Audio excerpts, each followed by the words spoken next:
how to listen to yourself again after 50. There's something many of us realize in our 50s and beyond. We don't always hear ourselves clearly anymore. It didn't happen on purpose.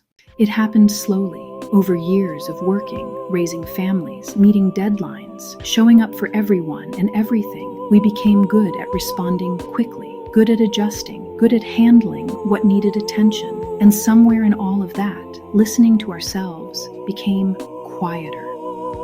Now we find ourselves in a different season, maybe a little steadier, maybe a little less rushed, and we feel the desire to reconnect with that inner voice we set aside.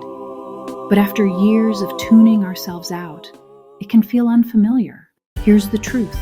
Listening to yourself is a skill, and like any skill, it can be relearned. For many of us over 50, it's not that we don't know what we want, it's that we haven't had the space to ask. Life was full, the pace was fast. We moved from task to task. Now something has shifted.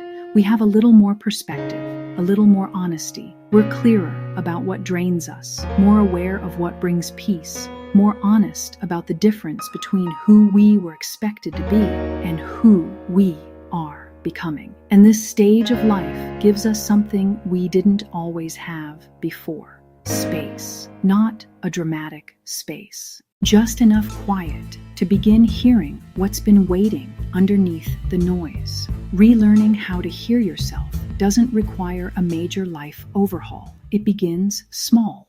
Notice what feels light and what feels heavy. Your body often knows before your mind does. Pause before saying yes. Even a few seconds can tell you whether that yes is real or automatic. Pay attention to what keeps tugging at your interest. If something keeps returning to your mind, it's worth noticing.